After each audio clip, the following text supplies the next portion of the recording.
Welcome to New Tracks Workshop. My name is Jim Kello. I'm the creator and host for New Tracks, where mentors help modelers build. Thanks so much for coming. I hope you come back often and tell your friends about our show. These Saturday workshops are a new project for New Tracks. They've resulted from comments I've received from modelers about scratch building and Chris Blackmar's interest in producing and leading this effort.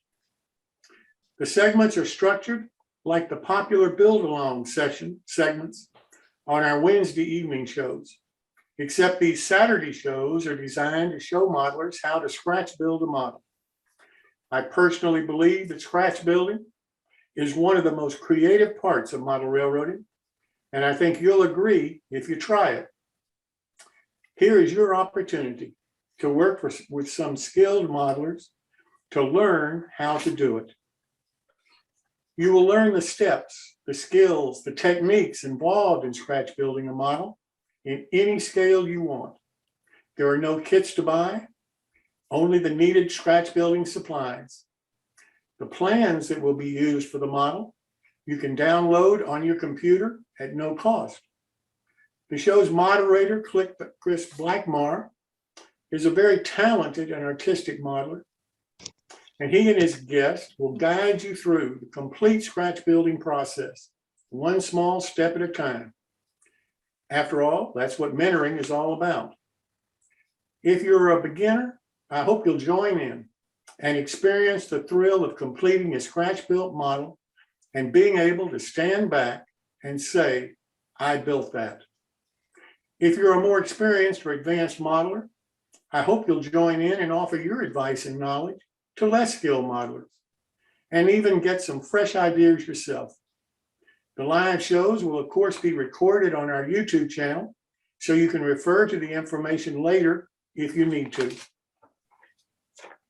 In addition, I hope you'll visit our website, newtracksmodeling.com, and subscribe. You'll need to confirm the email that you received to verify your address. And after that, you'll receive all of the notice of our future shows, as well as the login links to attend. If you would prefer to watch the series on YouTube, you can do that by going to our channel, New Tracks Modeling, ring the bell, and click all. Therefore, you'll get all of the notice for the start of all of our future shows on the channel. If you can spare a little time, I hope you'll consider joining our management team to help us plan and produce any of our future shows. Please contact me at Jim Kello at newtracksmodeling.com, and let's discuss your interest. So welcome to the New Tracks Workshop. I look forward to seeing your finished models and, of course, hearing any suggestions for future shows you may have. Now, here is Chris Blackmar to start your scratch building journey.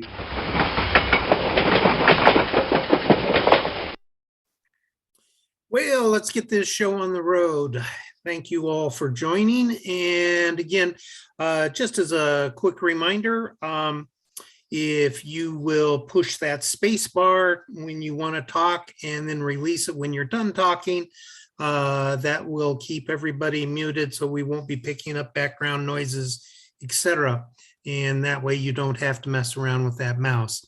And I wanted to thank those folks that have been sending us pictures and updates on where they're at. Quite frankly, my modeling here is falling a little bit behind where a lot of people appear to be out there. But we are moving forward. I'm trying to gear this also towards a newer modeler and also bring up a bunch of things that people don't often think about, except maybe just a kind of a small sub segment of everything. And I'm trying to expand it across. So I'm moving a little bit slower than what some of you guys out there are building at. One thing that I do want to do here real quick is kind of share my screen here, and Let me bring up the Zoom call here and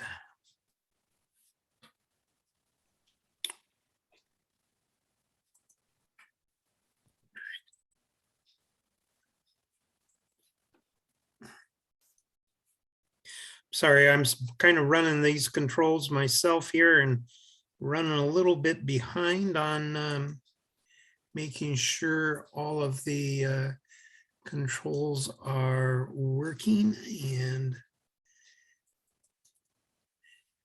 and hopefully you can see this so far. This is Heath and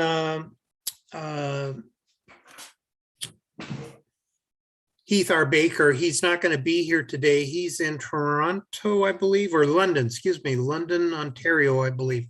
And he's building this in O scale. He is still getting some files for 3D printing together, but this is a picture of the interior of his styrene built ice house with the 3D printed ice making machine that he's got going. He's going to make all of these files available to us, and I don't know if he's gotten them to you yet. So I don't know. William, has he gotten them to you yet? No, I haven't seen the files yet, but as soon as we do get them and he finalizes them, we'll post them on the New Tracks modeling website. Yeah, he did let me know that he's experiencing some issues getting the files ready for cross scales, particularly for the the HO scale, I guess. But anyway, that's forthcoming. Let me stop sharing this real quick and go over to my desktop one more time here. And I need to go back here and bring something up before I do it though. And if I bring this up full screen, and it's not going to work. Still trying to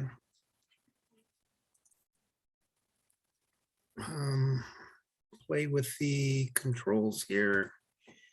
Come on. Come on, I lost my Zoom again. And there we go. Trying to run Zoom and the YouTube video on the same computer and talk and everything else is a little bit difficult. But anyway, this is a picture that Father Ron sent to me, and I know he's here, so if he wants to kind of describe a little bit of what he's got going. I know he's farther along in his build than this shows, but he's using some unique materials here, and I'll let you take it away there. And you need to unmute yourself. There you go. It needs to be rotated 90 or Okay, 90 I'm degrees sorry, I to can the do left. that. There we, whoops, one more time. There we you go. Basically, what I was thinking as I was planning on doing this is someone who's never done this before, who doesn't have a lot of resources, how would they go about trying to build this? And so I used an old cereal box for the basic backing for everything. Some used matchsticks. A friend of mine likes to use matchsticks to light his cigar, and he uses the long kind. And they're 1/8 inch in square. They make perfect, inside bracing for paper or cardboard. So I use those to brace the thing with, and then I used index cards to make the clapboard siding. I started out trying to use the duplicator, but the index card kept sliding under the stop. So I thought, well, a lot of first-time workers and trying to scratch build from ordinary things probably wouldn't have a duplicator. So I figured out how to lay at least 2 rulers together, taping one down onto my cutting pad and using the other to cut against. And I cut them a 12-inch scale wide boards off of the index card. After doing that, then you just lay them up against the form that you've made. And I was using Aleene's tacky glue with fine tip applicator and just glued them in place. That's a lot of gluing though, when you're going to do that many walls. And I have to admit, after doing that for about a day, the next day I had repetitive motion syndrome in my hand from all of that gluing, squeezing that tube. So it took a couple of days for that to ease up before I could continue building. But that's basically what I've done here, is tried to be as simple as possible, using the most common things that someone might have in the house. Obviously, the matchsticks are kind of special because they're the long matchsticks instead of the typical ones that you buy and strike on the box kind of thing. But at least you have an idea here where common ordinary things you might have around the house could be used to build this. Okay, and you're building this in O scale? HO scale. HO, okay, excuse me. I thought it was O scale for some reason. And on your clapboards, did you laminate 2 or 3 pieces of 3x5 card together prior to cutting them to give you a little bit of width? No, I used the same, just one card at a time. Okay. I think if somebody wanted to use 2 or 3 boards or make boards a little bit thicker, you could laminate some of those things. But yeah, this is looking really, really good. And some of the other pictures that we've got where Father Ron is a little bit further ahead, which will be shown here next week or or 2 weeks down. We'll give you some additional ideas. But the unique thing here is that you can't get any more basic than this in my mind. So thank you very much for joining us on this and participating and sharing that with us. We'll look forward to more of your work. Again, if any of you other folks have some items that you would like to share with us, please feel free to share that with me. And I'll bring you on. With that, I'm going to move my computer up and kind of get moving over to the desktop, and let's get into this thing a little bit further here. So bear with me one moment.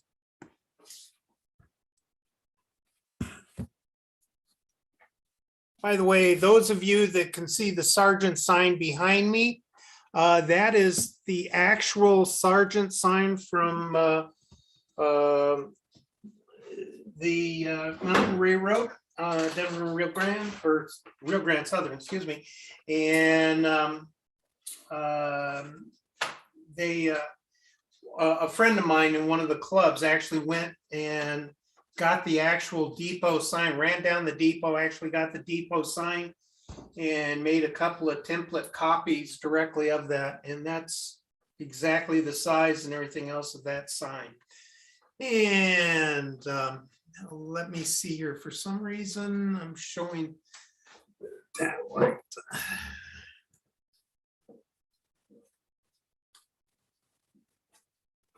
Okay, and I'm still getting things a little bit adjusted here. I'm sorry, folks, I came in a little bit late today. And all right, and with that, here is my structure and where I'm at. And I'd gone through and just made, finished the cutouts and everything. My front side is this right here.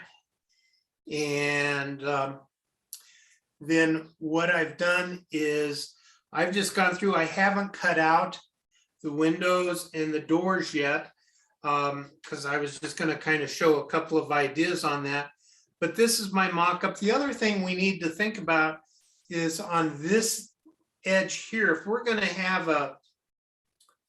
a ramp or something coming out here, an icing dock or platform, then we need to think about if we're doing a ramp with ice coming down the ramp and then onto the icing platform, excuse me, through a conveyor belt, because if so, that'd be lifted up. Or is it a slide? Or are we going to just have a door and have a walk straight out? Are we even going to have a icing platform here at all? One thing I am trying to get right now is a picture that I got from the Canadian Railway of a ice house, but it has a really unique icing platform. It's almost on like a balcony up here. And I'm trying to get permission from them to download that and show it. Right now, they have it blocked. All you can do is just view it online. And if I don't get something here in the next week or so, then I'm going to post that picture in our resources online. I did not draw my door over here. I do have my door template. I've done that for two reasons. Number one, when I make my cut on the opposite side, I'll use that as a template for where I'm going to cut my door here. And then if I decide that I might want to change it for some reason, I do have my door template here that I can kind of move around just prior to cutting it in the actual materials that I'm making. Over here, my man door is nothing more than a Campbell Campbell scale models. They're not the most highly detailed castings, but I had this old casting, and I just used a set of dividers, and I just took the dimensions off the off the back side of the door, making sure to catch just the door and allow the door frame to stick in. So I just made these as wide as, not the frame, but the actual door on the interior, so that the inset would sit correctly. And I did that for both the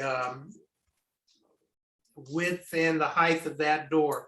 I also did the same thing with the windows. I just grabbed some Grant line windows, and I'm just using a Grant line window here that a couple of castings that I had sitting around. And I'm sure you can't see it, but I'm keeping all of these parts in one of my little glasses that I typically use. So that's where I'm at on this. And as we move forward here, I'm going to go on ahead and cut out the doors. I put my model together with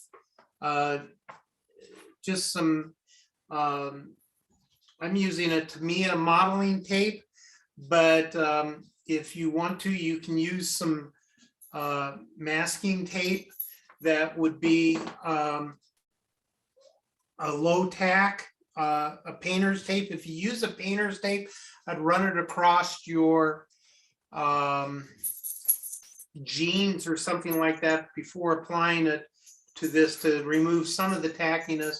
But this way you can kind of put it on your layout, live with it, double check all of the sides, angles and things, and make sure that you're kind of happy with it. And then when you're ready, you can just pull this tape off and lay it down flat. Come on. You need to grow longer fingernails these days.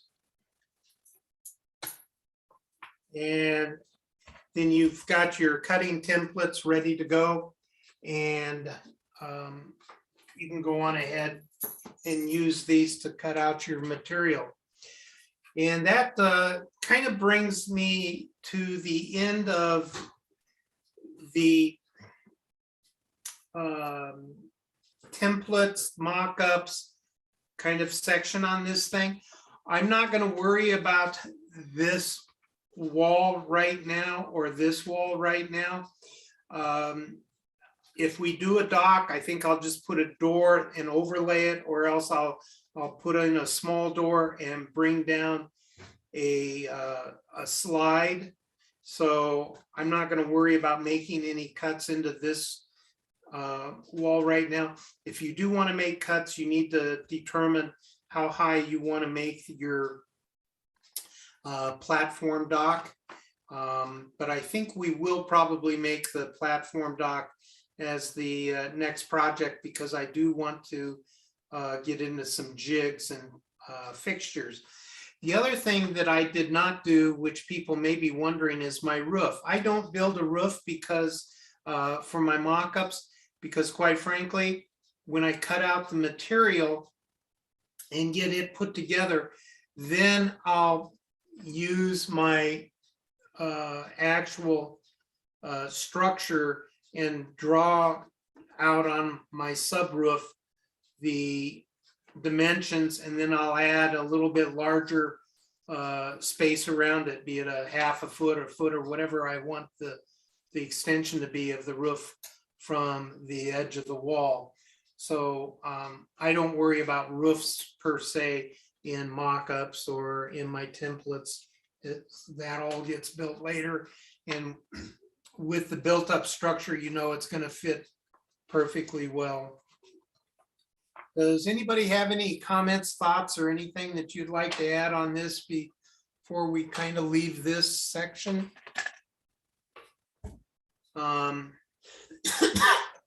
Okay. The next thing I'm going to lead into here is going into the preparation of the stock that you're going to be using. Now, we've got people out there building board by board. We've got people building out of styrene. I'm going to build this, again, I'm working in HO scale, and I'm going to build this out of scribed sheet. And I'm going to use two different types. One of them is going to be the Kepler, and this is kind of a clapboard. And this has 11-inch wide boards. The other part that I'm going to do is a scribed sheet, and it's got 8-inch wide boards. And again, I'm using Kepler. Now, there's nothing that says that you have to use Kepler or the woods that I use. I've been kind of married to Kepler for many years. So I use their stuff extensively. I've got a ton of Kepler wood in strip wood that I use. And the thing about the Kepler strip wood that I really enjoy is all of their wood comes color coded. And you can see that they've got the size in scale, the size in actual dimensions. And when I said color coded, I need to go back and clarify that. They code their wood, so all the HO wood is this blue, then they use a green and a yellow for S or for O scale. And so I can look and just see by the color what scale it is. And then from there, I can go down and try to find it. I store all of my wood in a great big, all my strip wood in a great big bucket, quite frankly. That's a 5-gallon bucket that's jammed full of wood. The other thing is, I will say about Kepler, if you're interested in using Kepler, and I'll put up a link to them, they have a package of wood that they call a starter pack. And basically it's one package each or two packages of all of the various strip woods that are commonly used in building and things. It'll give you a really, really good base if you don't already have a strip wood base going and you're getting into this going forward after doing this, and you don't want to be cutting your own strip wood somehow, but want it pre-cut. Mount Albert is also a really good well-cut wood. So I'm just using Kapler. I used to live about 20 minutes from them, and so I kind of got married to them many, many years ago. So with that, if we're going to get into getting our wood ready, the thing that I wanted to bring to your attention is using some tools, and I'm going to go through the tools briefly today that I use in most general modeling of structures and things.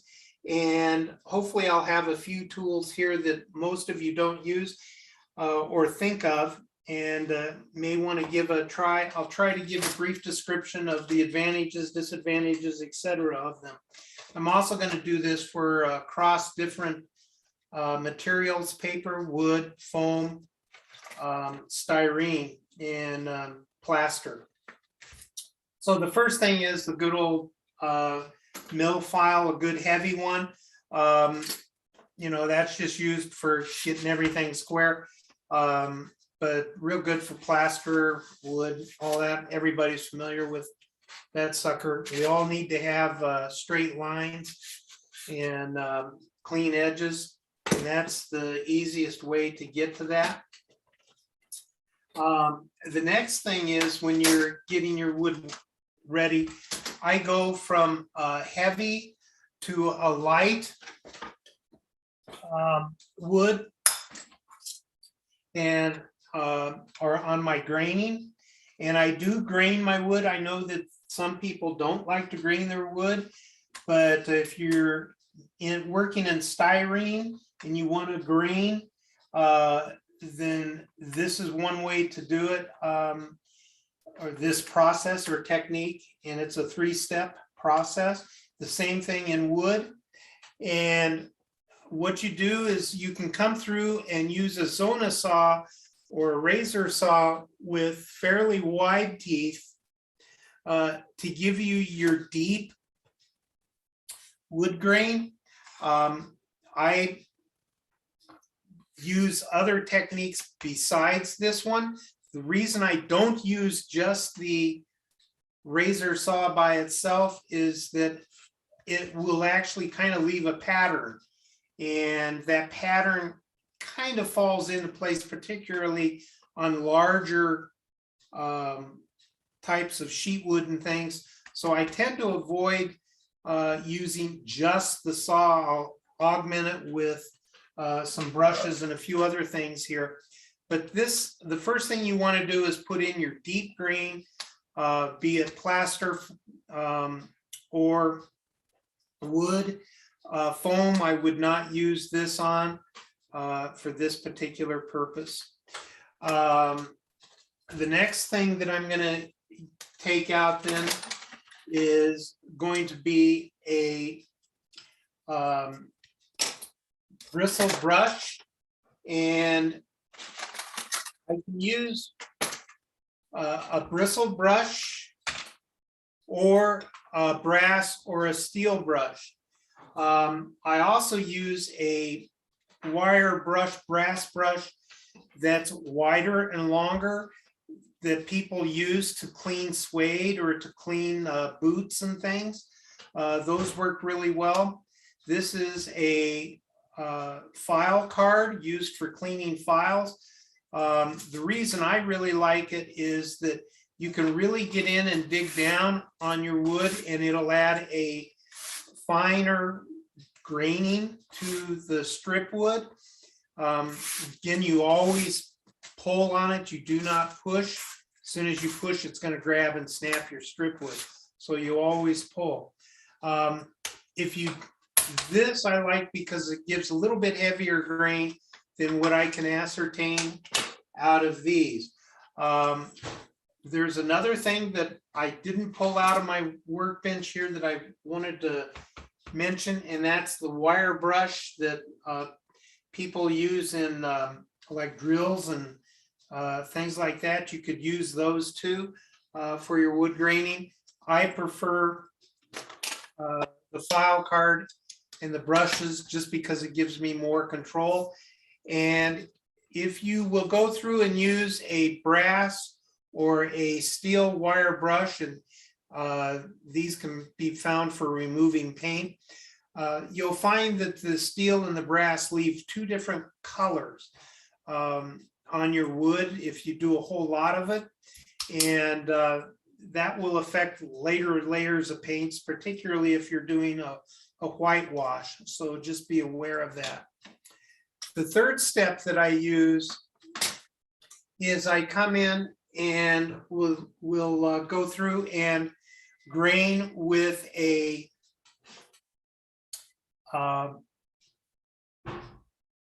just lost my thought. I will grain with a bit of sandpaper or with a piece of steel wool, 4/0 steel wool. That kind of gets rid of my fuzzies. Sometimes I do use a tack cloth, but the tack cloth does not add any graining, whereas the steel wool does kind of give you a real fine grain, and it gives some texture to the styrene to help give it a little bit of tooth. So same thing with the sandpaper on styrene. So for wood, styrene, and plaster, if I'm creating a wood texture, those are the basic things that I use. I do also use a few other tools. One thing is I like to use knot holes in my wood. And so the first thing that I get out and use is a good old pair of hemostats. I find that if I stick a straight pin in my hemostats, I can sit there and I hold the hemostats in my hand more like this. And then I got real fine control by resting on the wood and putting in nail holes. If you're into doing a real high quality or need a whole lot of control over nail holes, you can use this. Another tool that I use a whole lot that a lot of people don't know about, and unfortunately there's no way to really show this to you. This is called a felting needle. That's Felting needle. What's unique about it is down here on the tip from about here up. So you can kind of see it here. It has a whole bunch of burrs or almost like fish hooks. And these needles come in multiple different sizes. The reason that I like them is that if I am doing some wood, come on here, there they are. I can come through and in my wood,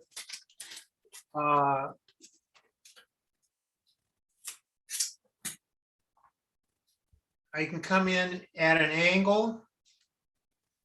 I don't know if you can see that, but I can come in at an angle, and with those burrs on it, it will actually catch and kind of rip the wood and create a real angled knot hole.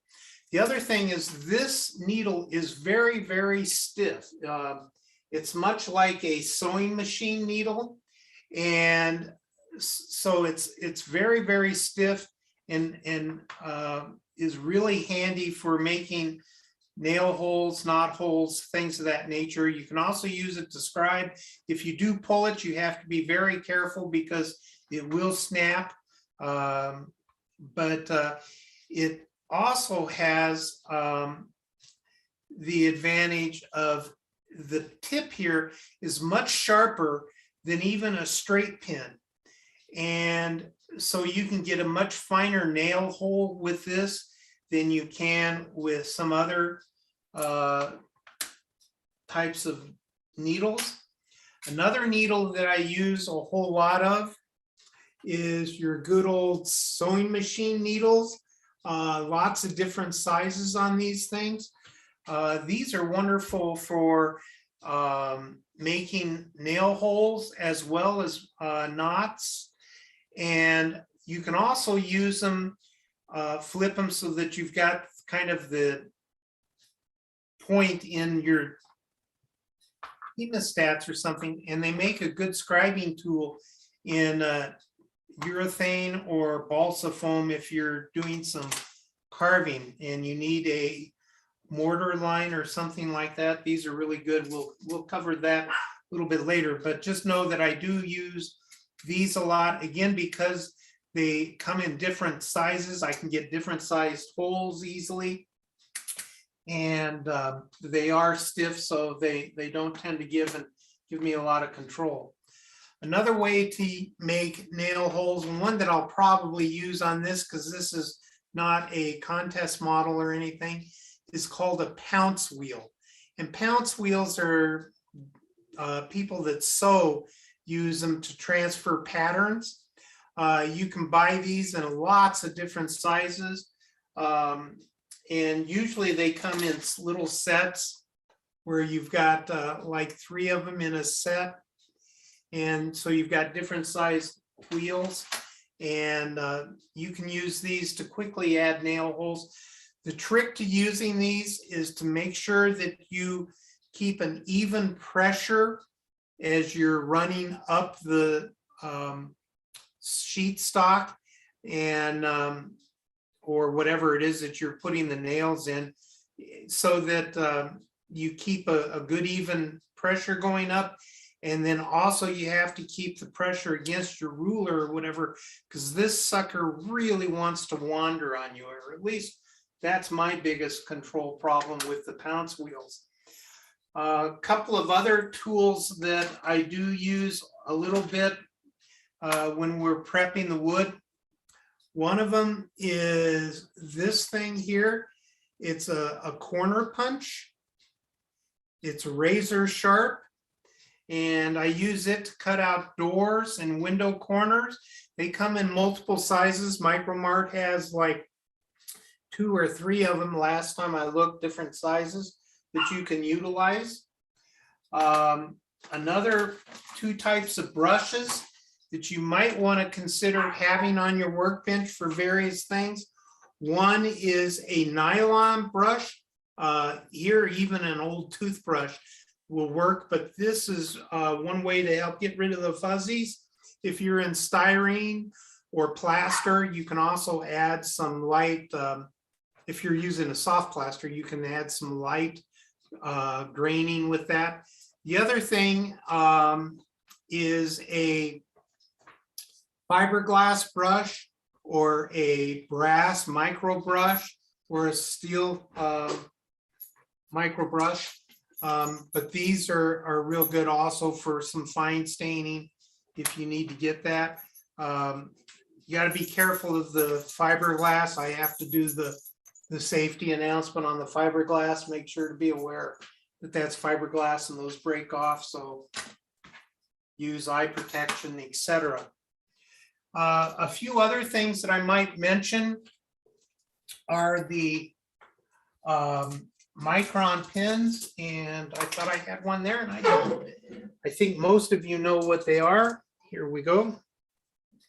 Nope, that's my Uniball. Okay, let me step behind you here one moment. I apologize.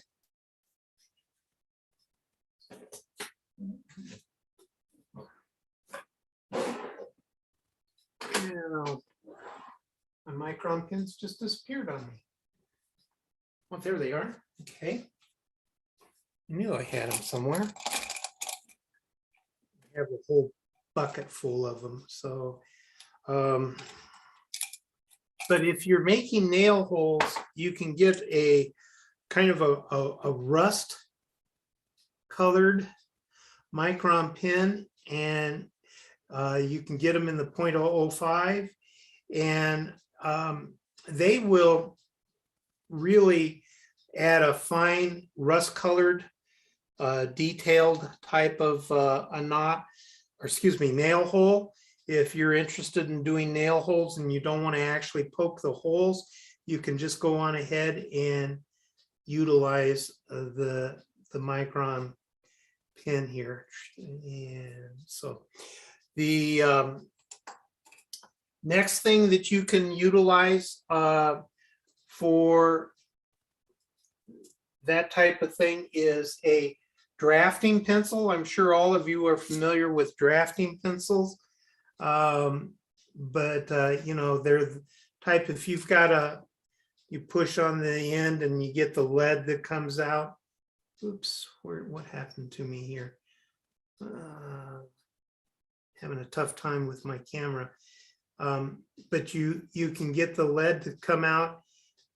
The point being is, if you have a sharpener for drafting, or a better sharpener, you can get a very, very fine point on these, and you can just go through and add the nail holes with the pencil tip, and then that will leave a little bit of a gray mark, and you can obtain a little bit of a colored pencil that way. A couple of other tools that I utilize. One is a broken dart tip. This is nothing more than a dart. And so I've just broken it off.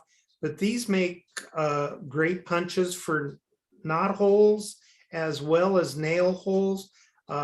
It's a bigger nail hole.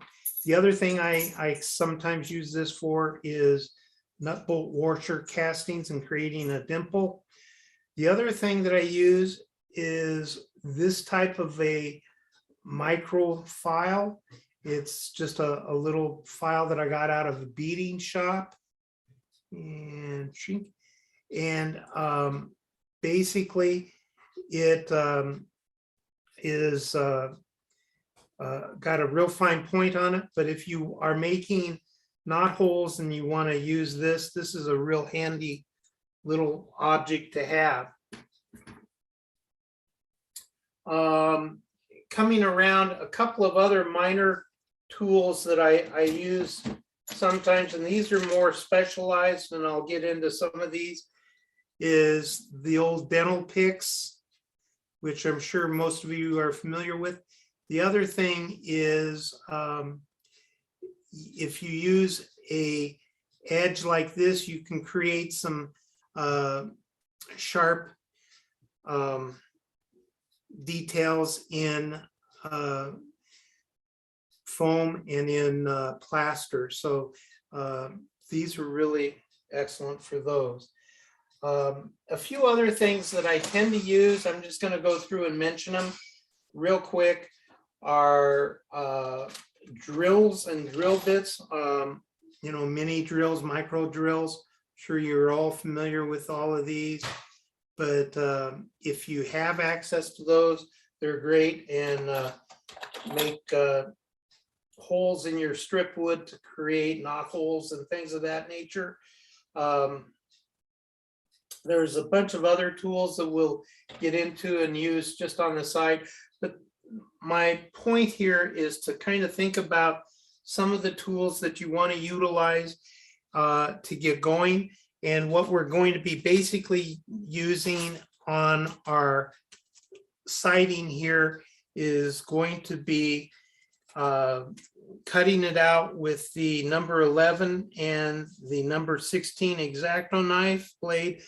The thing that we have to determine is if we're going to use our template on the front and cut from the front, or if we're gonna mount it on the back and we're going to then cut from the back, or excuse me, cut from the back here, that creates a different type of issue for when your knife blade comes through on the front. So you have to determine what you're doing on that and how you're going to cover up the rough edges of your cut marks. If you cut from the front going through, then you don't tend to have the rough ripped away cut marks on this size. We'll also talk about a couple of other minor cutting techniques.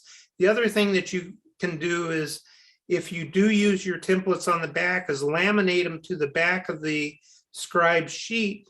That will help prevent your scribe sheet from splitting.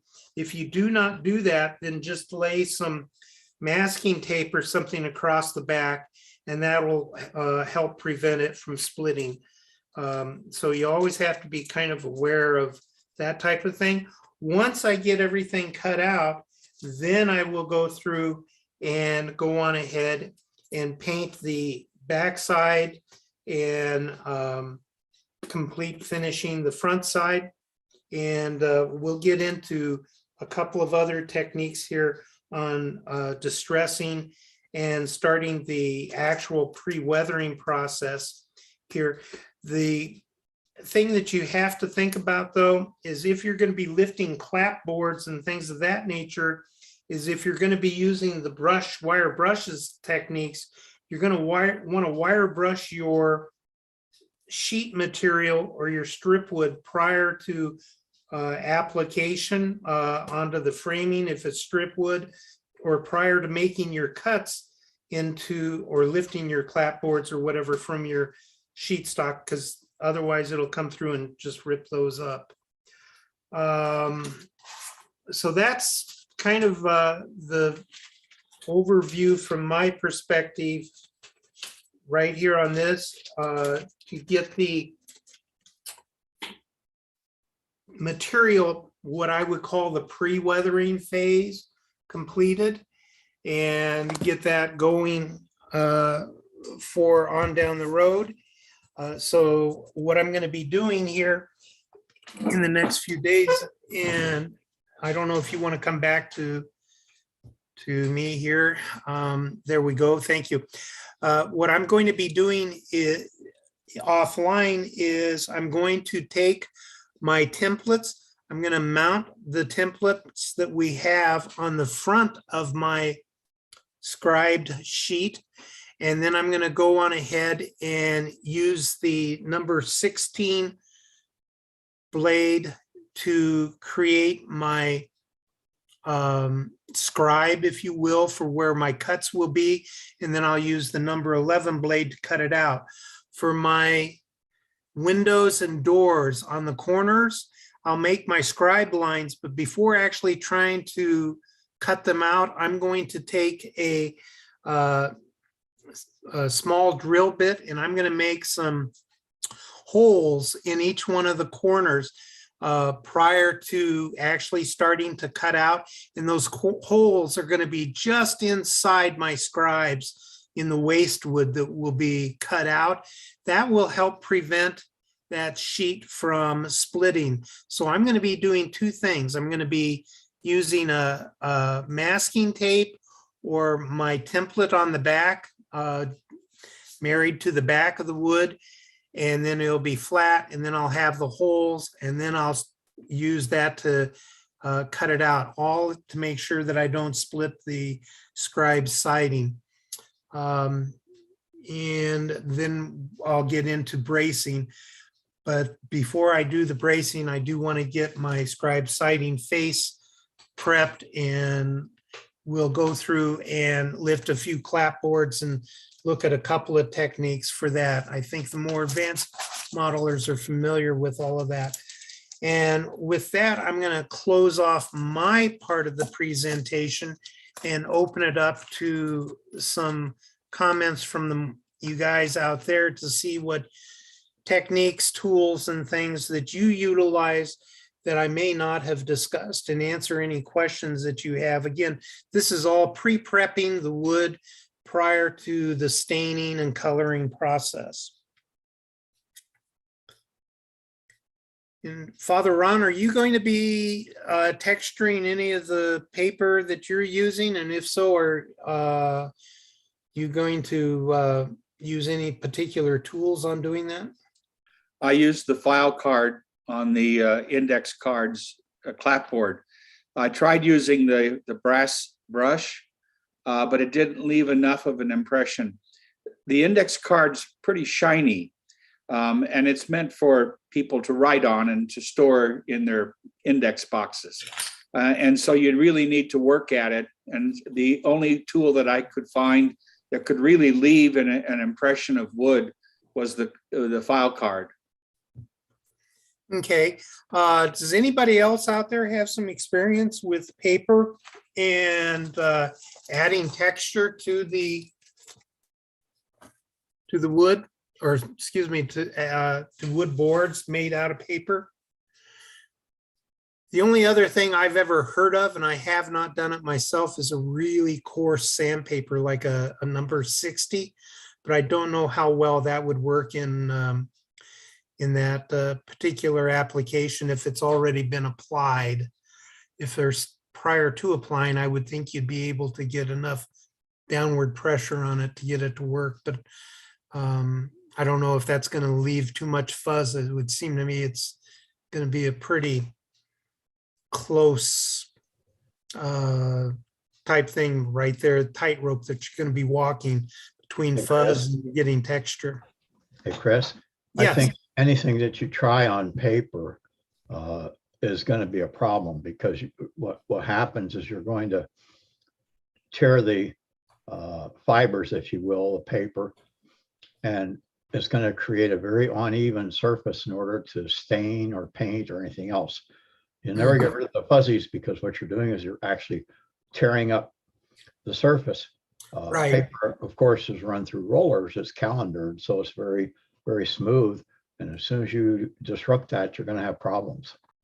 Yeah, I concur, and that's why I'm saying that it's a real tightrope that you're walking there between adding cuts and adding things. I've heard of some people using sandpaper. I've never done it myself. That one would be very difficult to me. The idea of the file card, because the file cards, if you've ever used them, they are kind of sharp, if you will, and it almost cuts versus rips. But again, there's going to be a real fine line there of overdoing it and getting into the paper fuzzies. But if you get the right pressure with a file card, it will cut the paper instead of sanding it, I guess. I had minimal fuzz from this. I experimented on a scrap piece first to get the right kind of pressure.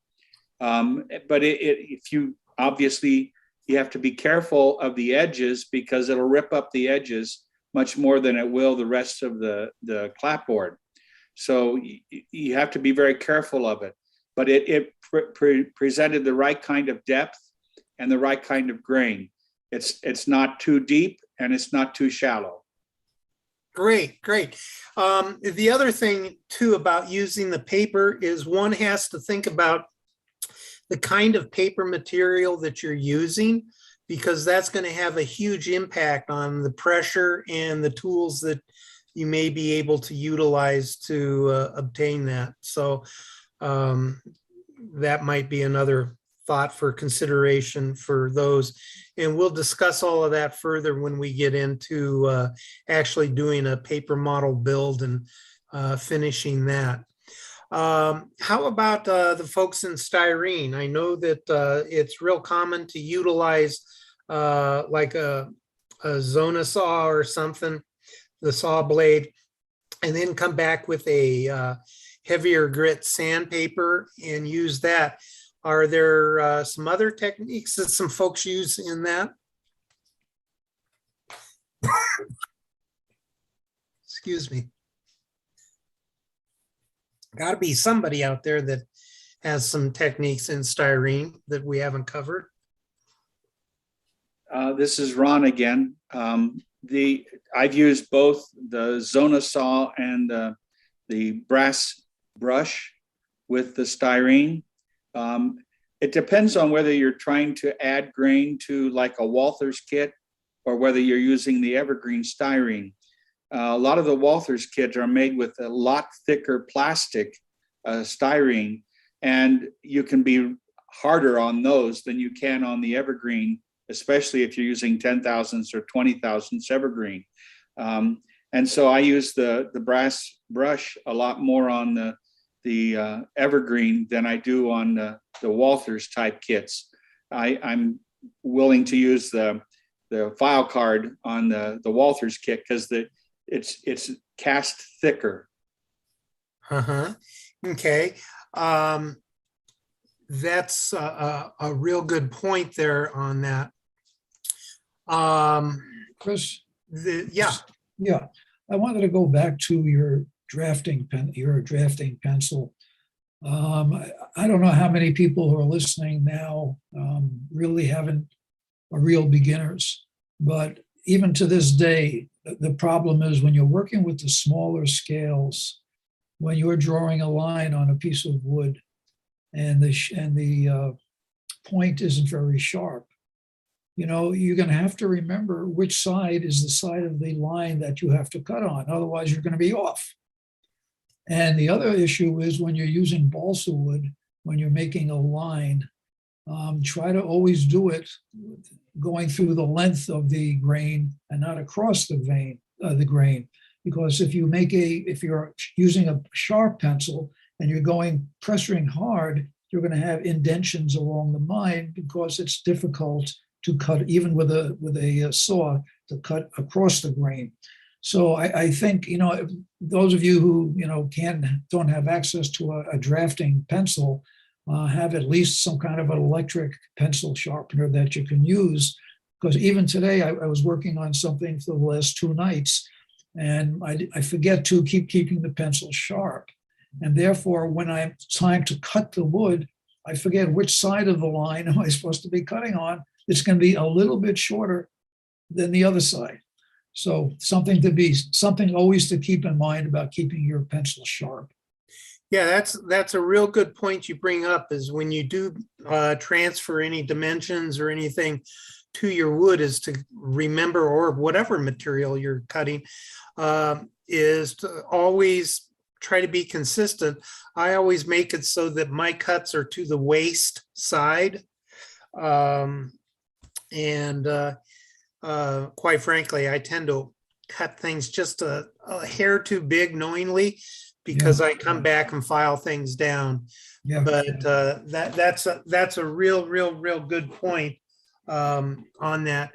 The other thing that I tend to keep handy is one of these things here, and you just stick your drafting pin in the end of them and kind of, you know, do this. It's got a razor blade in there, and that's how I get my pencils real sharp all the time and keep them super sharp.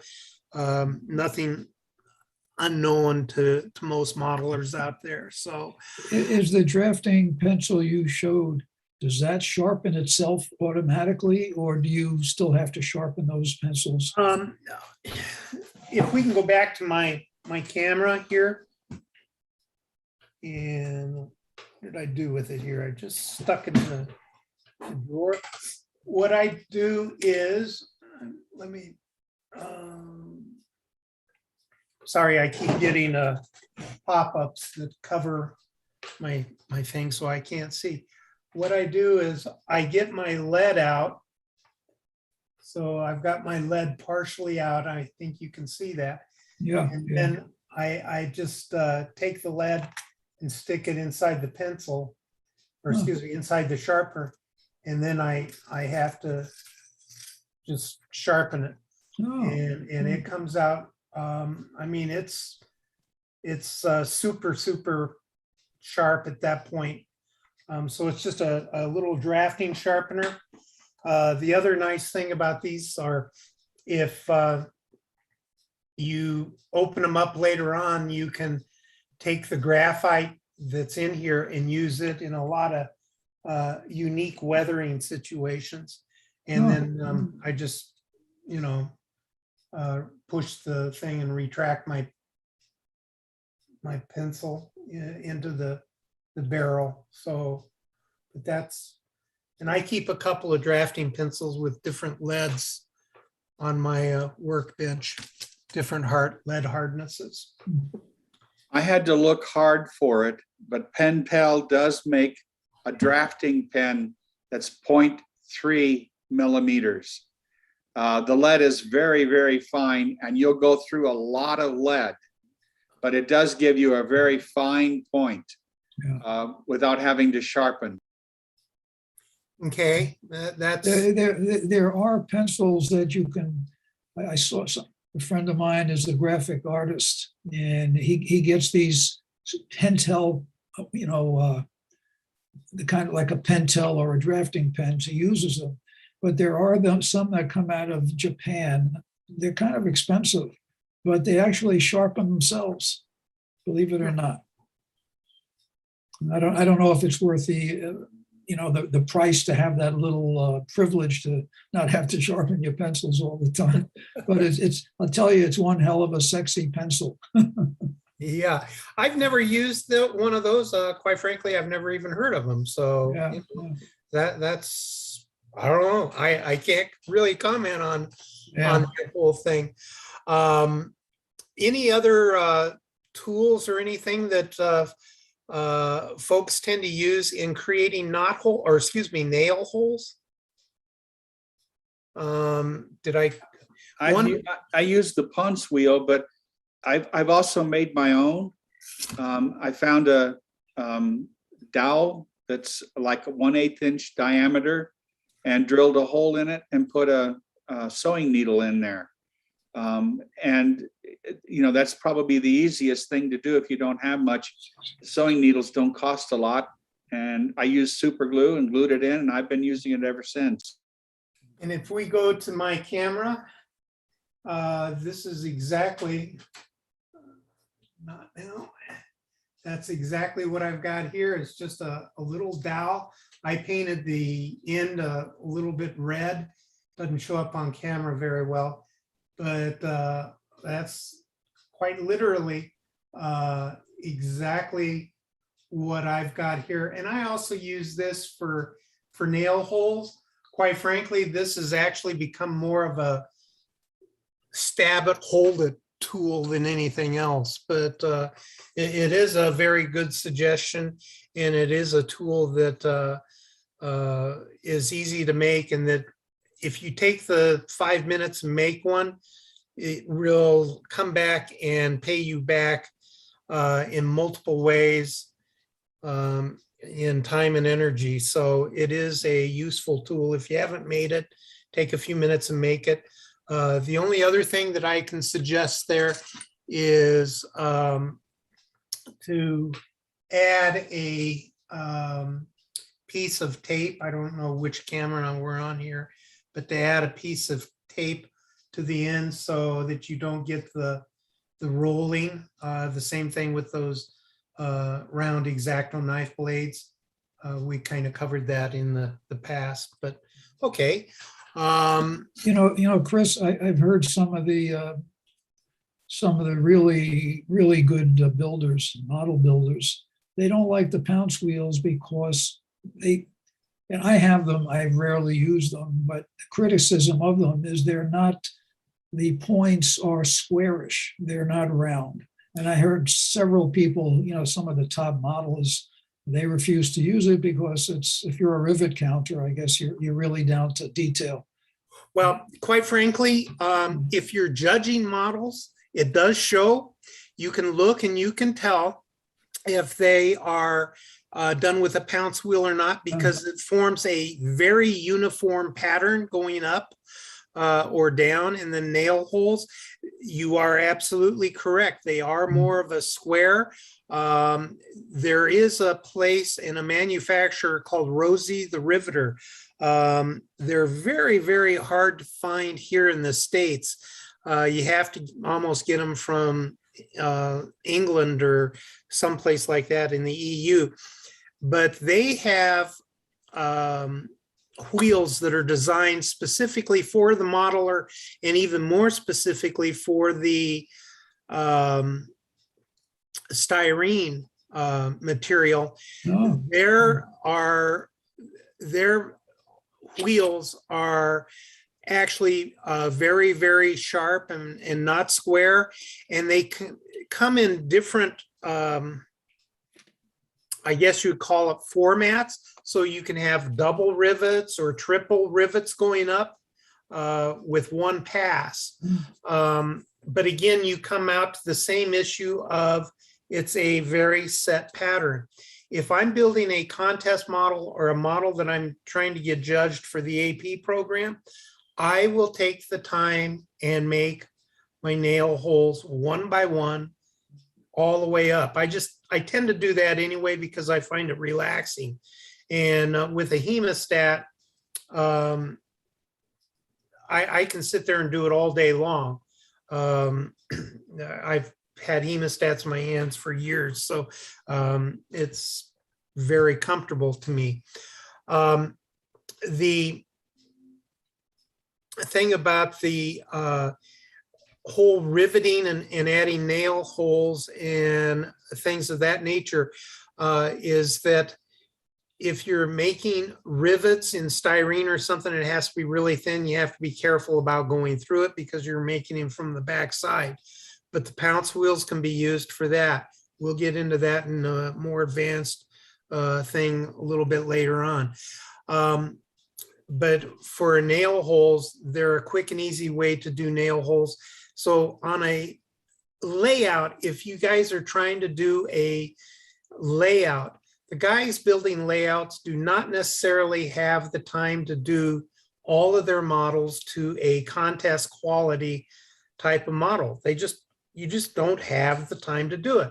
So if you build one or two models that are foreground, that are to that very highly detailed, highly finished models, then your viewers will look at that and their mind's eye will carry that across to the other models that are more in the background.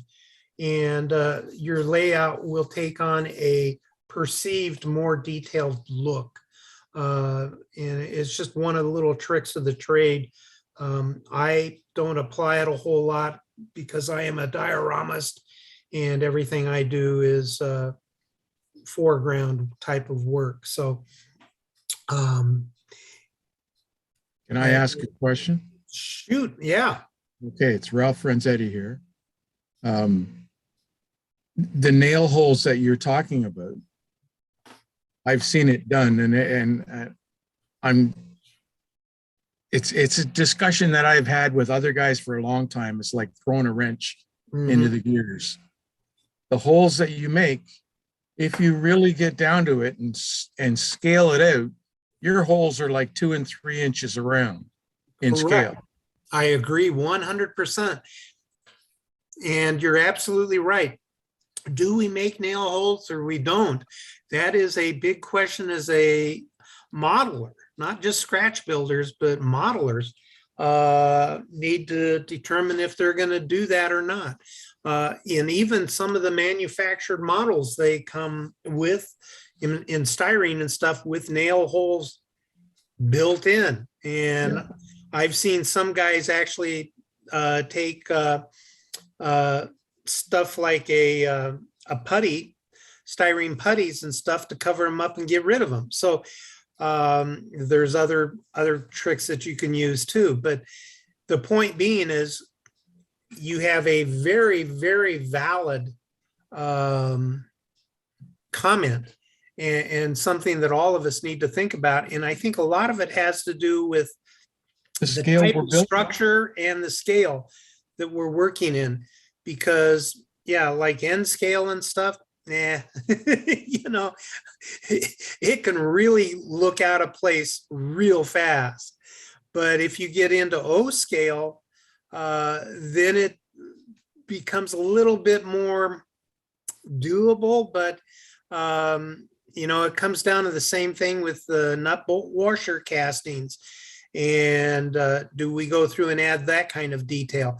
The thing about my personal viewpoint, the thing about the nail holes is I look at the type of structure that I'm building, the state of the building, and would I be able to stand 20 yards from it and see like a line where the probable nail holes were or are? And if I can see that line going up and down the siding, then yeah, I'll go through and add them.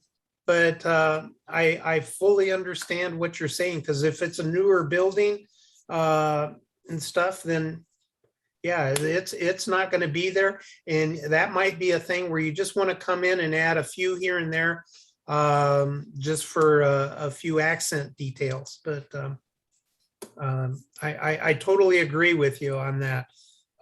It's a real good comment and a real good thought, and something that all of us have to kind of address. Are there some other thoughts about Ralph's comment here that Well, others have on that? I agree. You can, I think it's better to have the nail holes than worry if they're a little oversized, like on a large layout. I'm not building for a contest model, but another little tool that I made, I work in O scale with most of the guys in my group, and I'm also in a large scale. And we were building a dock that was about 3 feet long, 10 inches wide, board by board.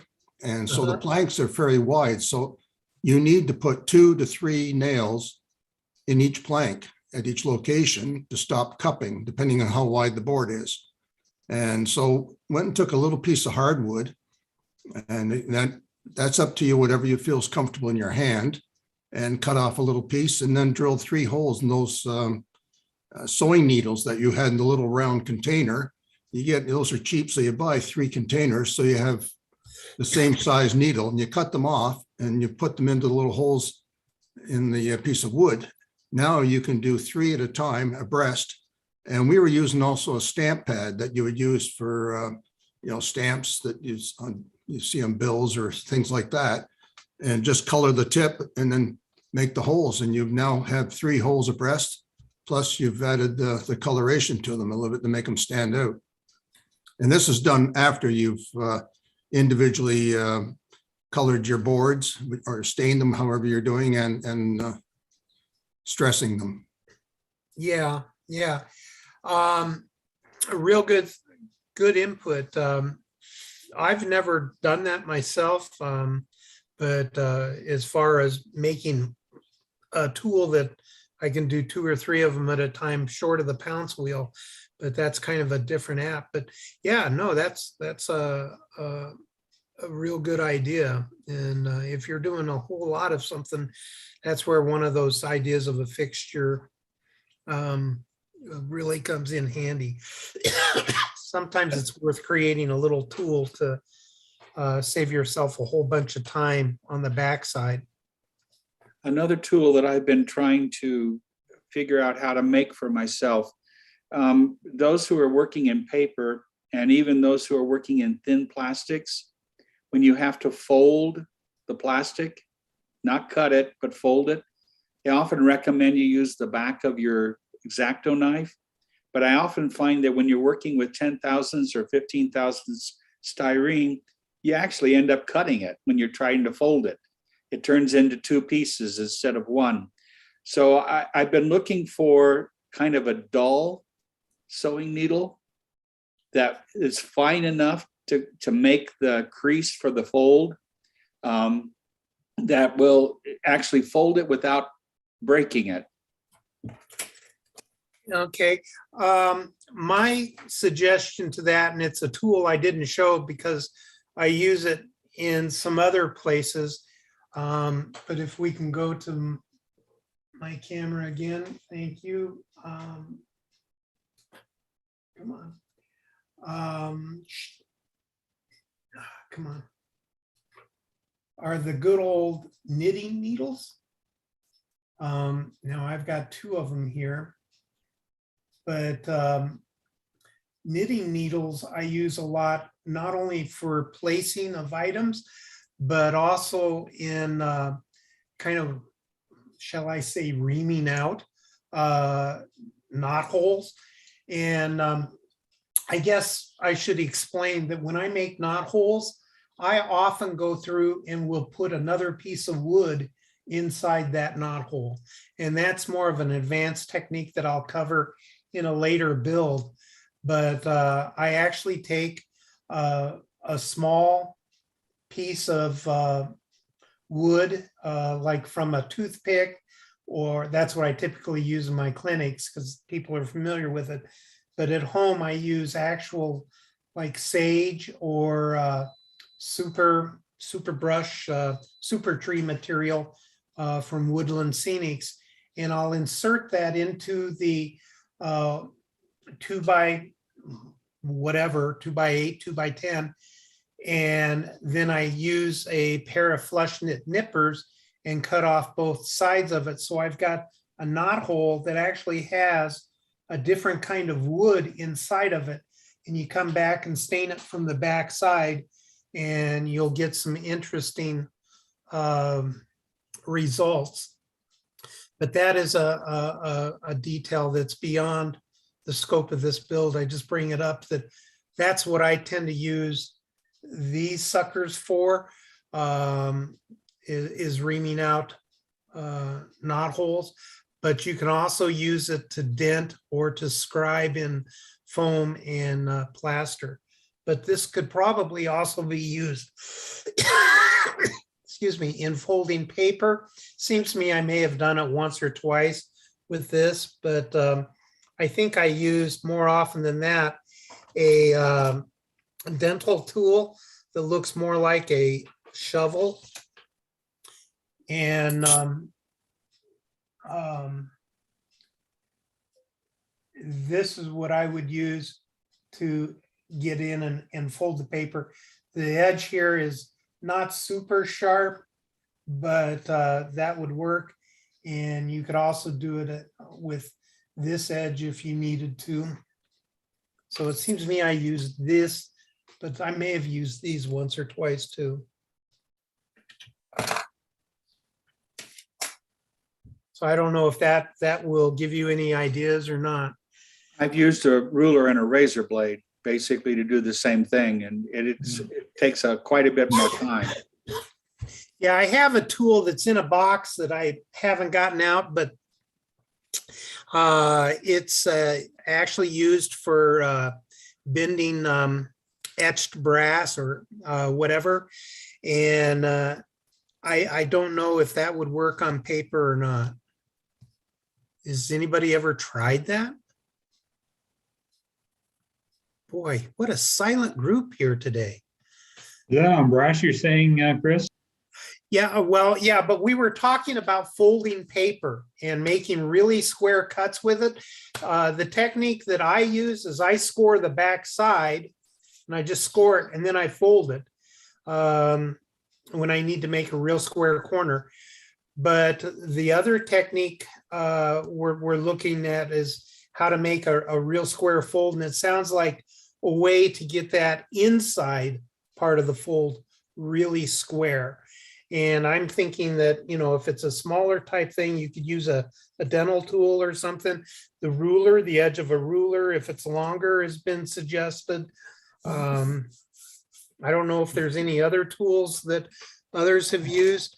I think it was suggested that it was the plastic that was breaking and using the backside of a number 11 blade to score it. Okay. That's exactly what you're doing. You're scoring it and you're giving it a place to break.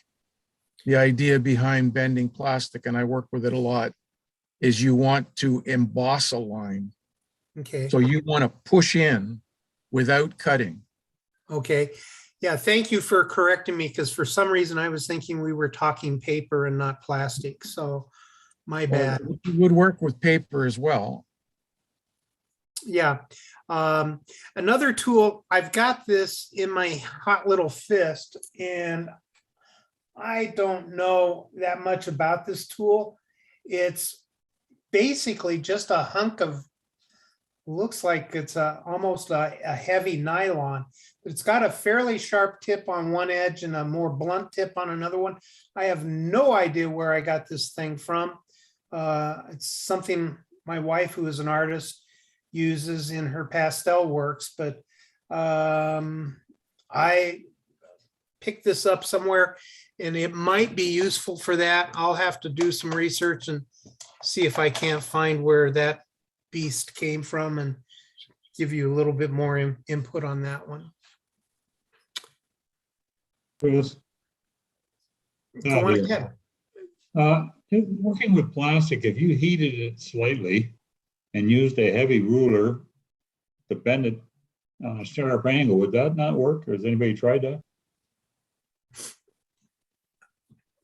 I haven't. I don't know if others have. I've heard of doing a little bit with heat and plastic, but quite frankly, I'm trying to recall any military modelers that have used that application. And I'm having a tough time remembering if I've seen that done for like Fender Wells or something like that. Hey, Maybe Chris, they heated William it. here.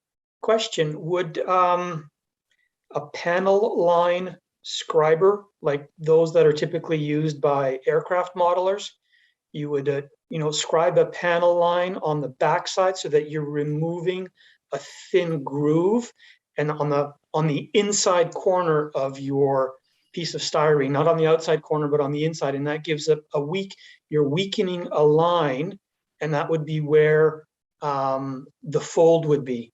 Just wondering. Yeah, that might work. If I did that, quite frankly, if I was to do it that way, I'm not sure what the application is to begin with, but if I'm trying to do I'm kind of like trying to think of a fender well that's bent going, over something, and the backside of that thing is up against something. So you've got it going both directions here. Kind of a, compound type of a thing. I'm thinking that if I did what Will suggested there, I might try to take it one little step further and add something like some Bestine, or I don't know about MEK, but a mild solvent there to kind of soften the styrene. And it would use capillary action to get it in that scribed groove, and that might help. I don't know. It's just something kind of thinking. Can you tell us how this may be coming into play on what you're thinking of and this application for? One of the things I was thinking of, you buy from Best or from one of the companies the shingles for your roof. When you've got two parts of a roof coming together to form a trough, you have when you use the Best stuff, you have to draw a line down it, a piece of paper, part of their roof, in order to form that trough. If you're using something that's plastic, like a 10,000th for your roofing material, and that trough is there, if you use the backside of your X-Acto knife, you're actually breaking the plastic. And when you try and fold it to make that trough, it ends up being two pieces of plastic. Yeah. And so what I forget what his name is, what Ralph was saying is you want to emboss the plastic, not score it. And that's the idea I was thinking of. Even with that paper from like BEST, that's pretty thin paper. If you use the backside of an X-Acto knife, you're practically doing the same thing.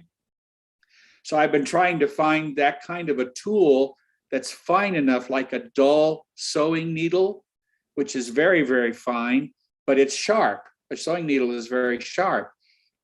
Is there a dull kind of a sewing needle that could give you that trough, that embossing, that won't make the paper into two pieces or the plastic into two pieces.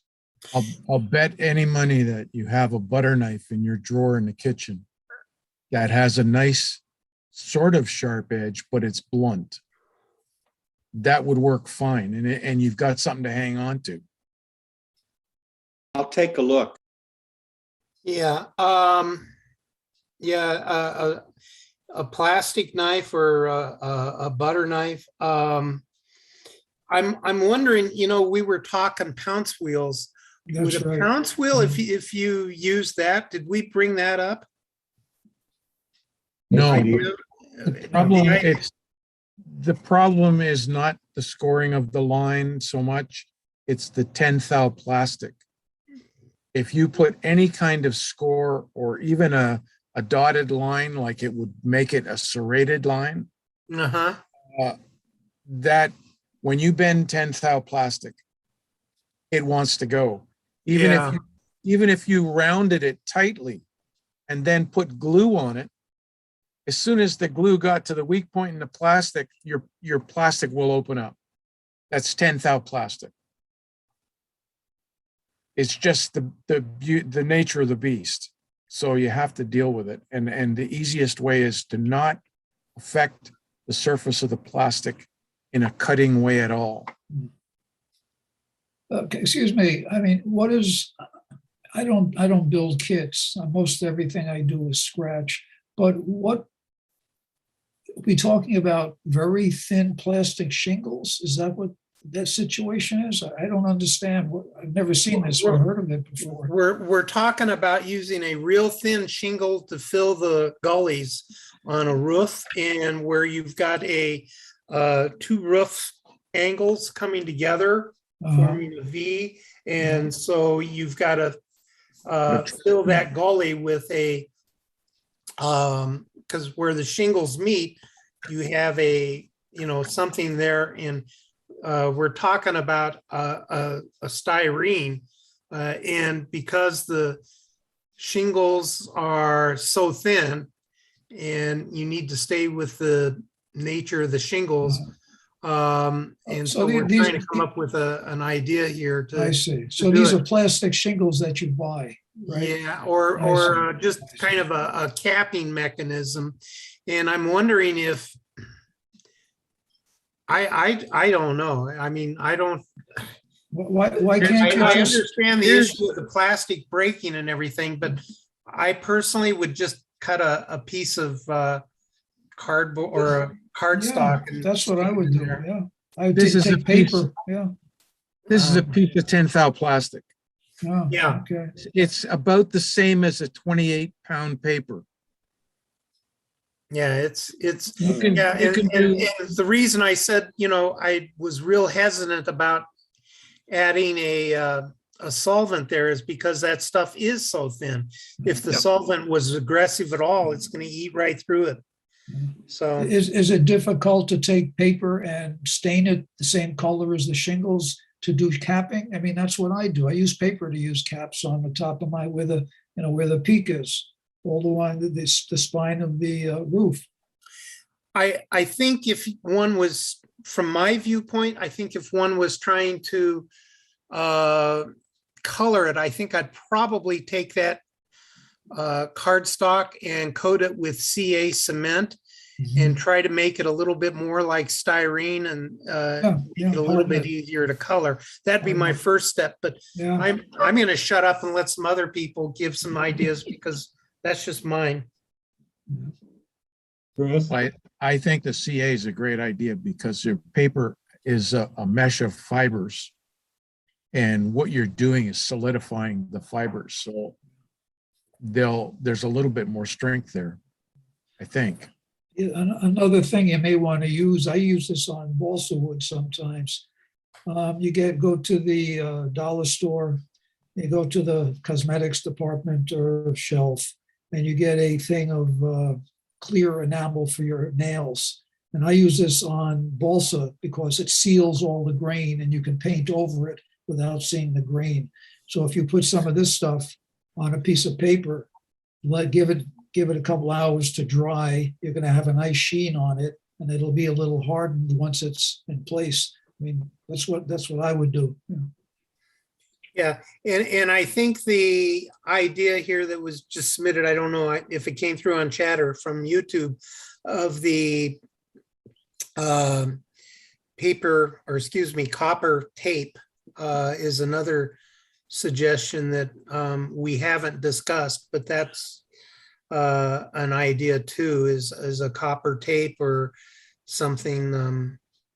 I think I saw that it said it was a self-adhesive copper-backed tape, but that might, yeah, that's another useful suggestion. I don't know how thick all of that would be with the tape and the adhesive on the back of it, but There was a company years ago. I was at Caboose Hobbies many years ago, and they had a pack of different colored foils, and you can just do what you want with them. And you can, that's a great idea, Chris. And, you know, because they used to use all kinds of metals underneath the, where the chimney meets the shingles. So that would be another great idea. Man, I don't see the idea of killing myself trying to figure out, you know, the things you can do. I mean, yeah.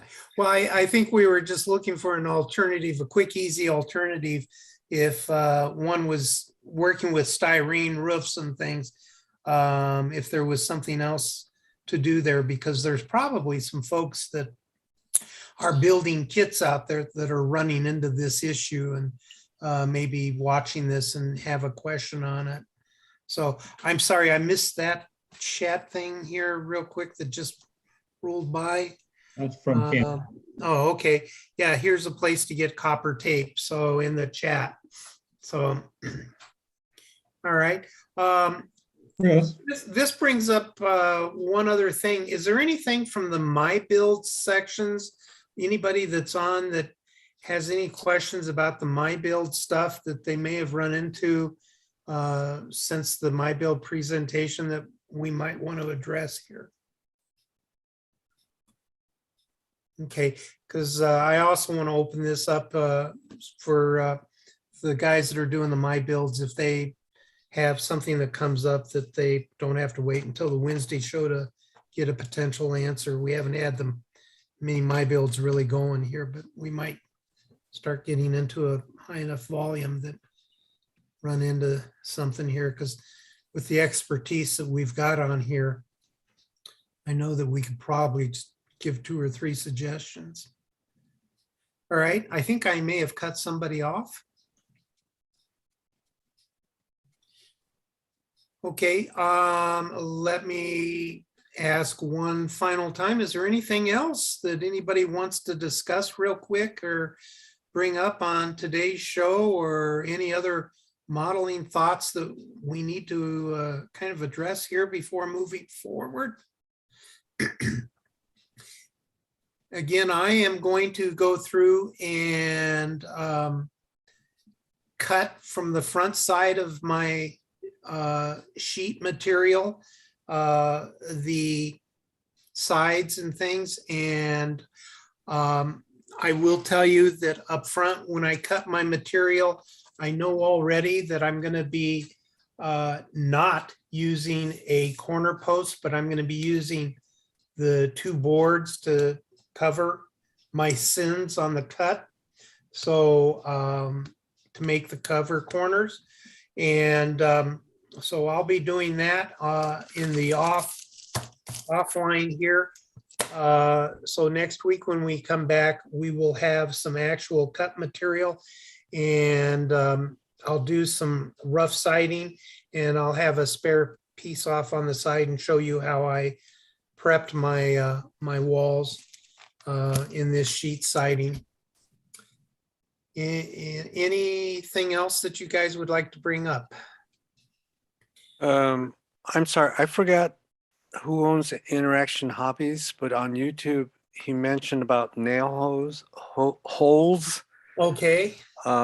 He says that discussion is a lot like rafter tails discussion. I see a lot of people not put rafter tails on the roofs, which looks odd to him.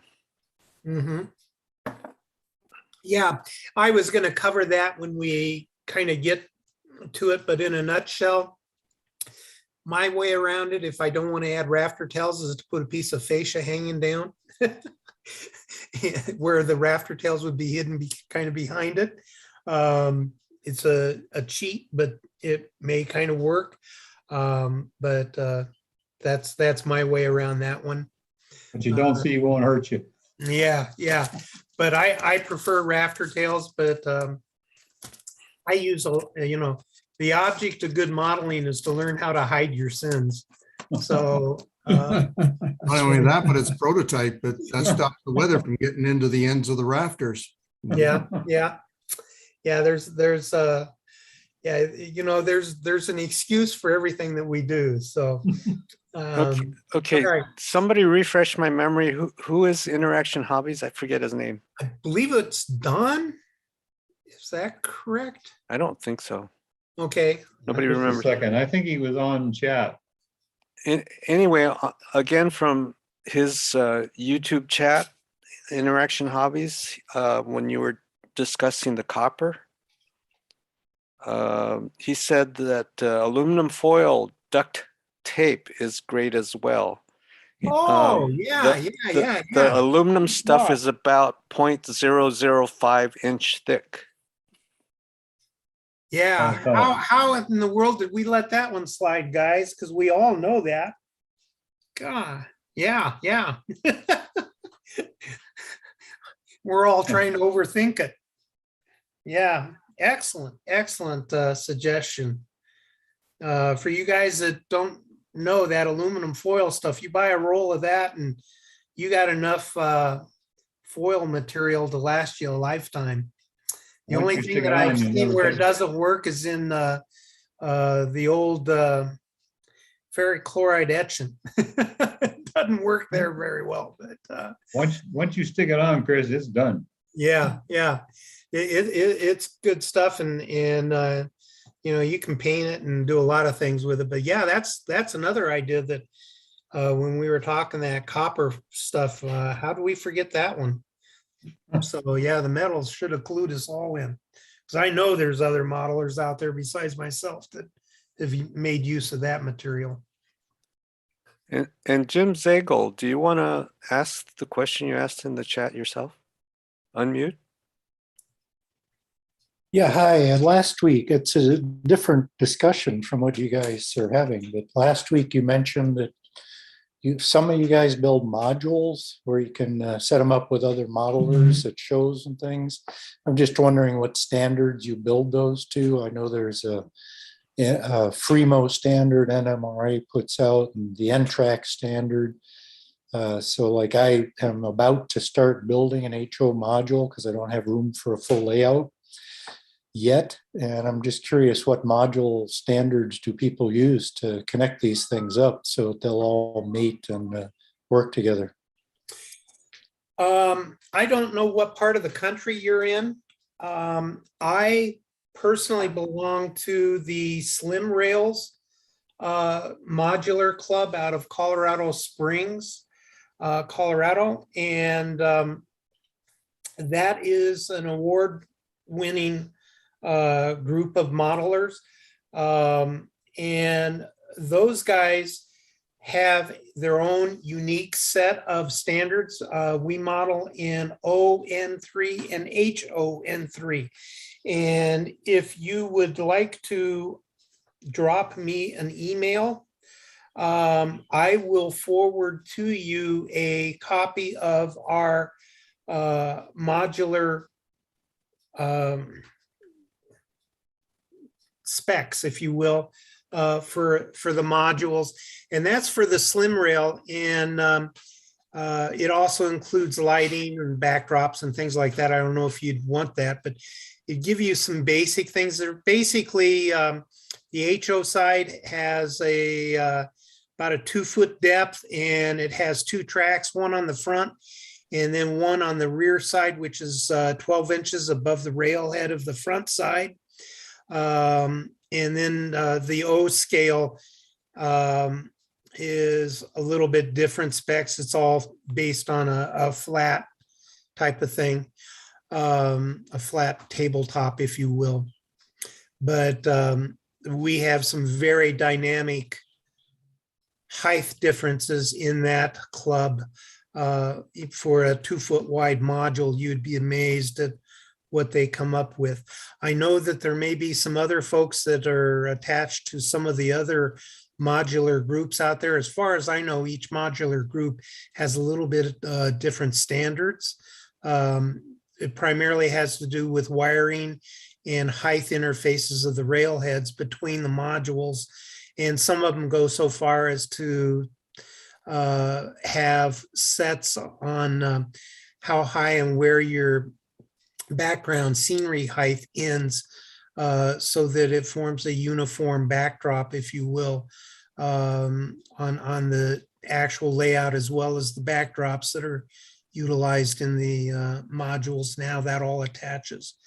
But I'll forward that to you. But are there some other comments on that? Because that's a good question, because a lot of people, quite frankly, don't have the space for layouts anymore, as everybody's kind of downsizing in space, and modulars are becoming a little bit more common. So I'm gonna Does he shut up. have to take this set up and take down, or is he building modules just for convenience, maybe down the road in case he had to move it? Yeah, that will determine, you're absolutely correct. It'll determine a lot of things, everything from what you're making your scenery out of to, your footing and how you put your feet and everything together.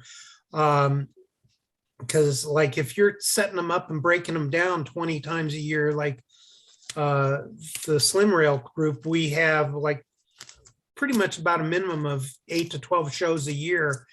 And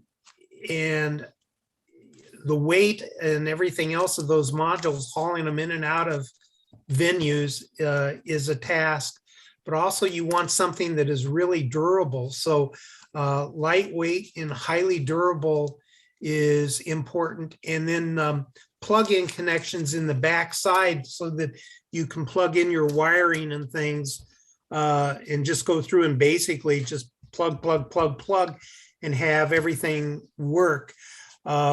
Is real important.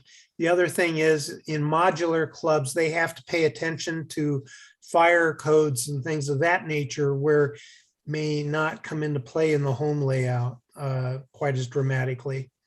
So just a couple of thoughts there, but I'm assuming that there's some others out there that are aware of some modular clubs that might also be able to provide specs to their layouts. Do we know, Ken, the scale that this modeler is in? Yeah, so I build an HO basically. Okay, an HO. Okay. Yeah, so I appreciate the tips. Is your email listed somewhere that I can get a hold of easily, or? Yeah, it's let's see here. You just put it in the chat. I can copy it out of that. Okay. It'd be great.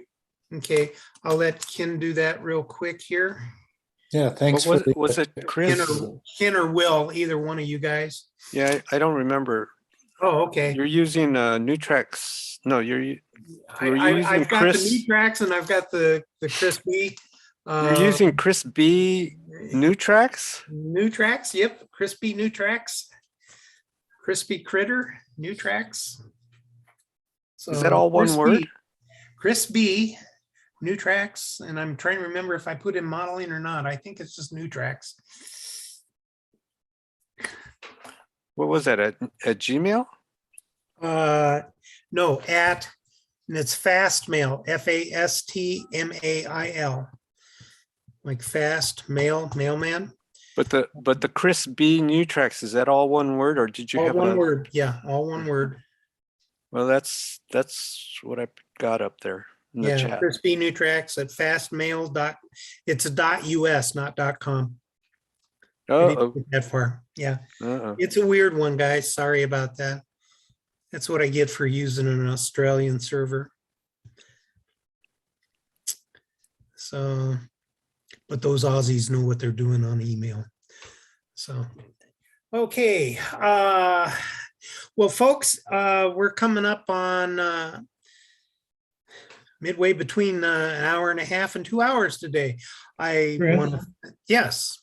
I want to mention one thing. Micromark has a huge sale on stocking up supplies for scratch builders right now.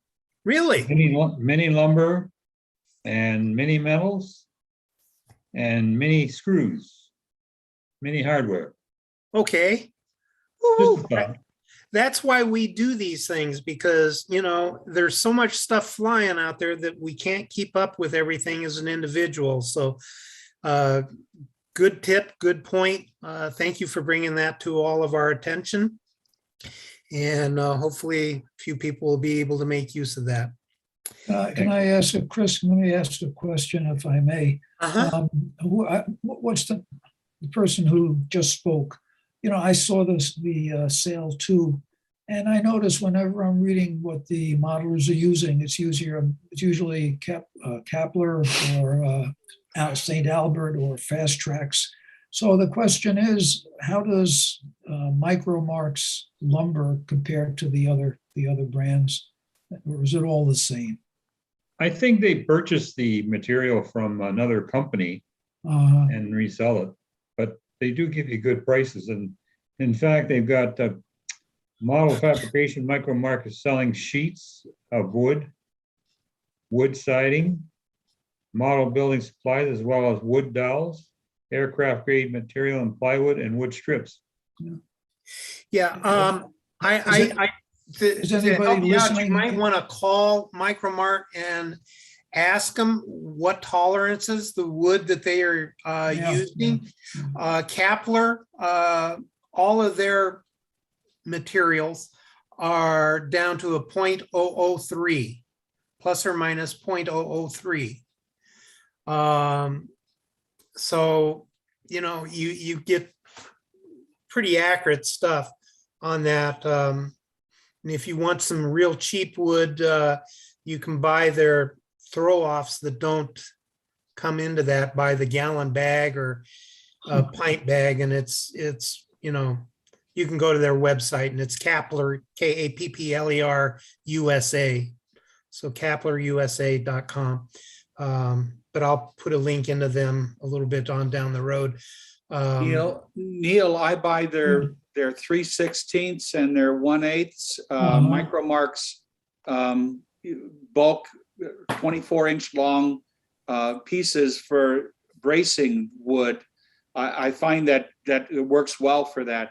I've never tried their scale lumber, but I know that, you know, if you're trying to brace the inside of a piece, that stuff works pretty well for that. Okay, thank you. Yeah, I don't know the tolerances, but I don't know off the top of my head the tolerances of Mount Albert. I suspect that it's very similar to Kepler.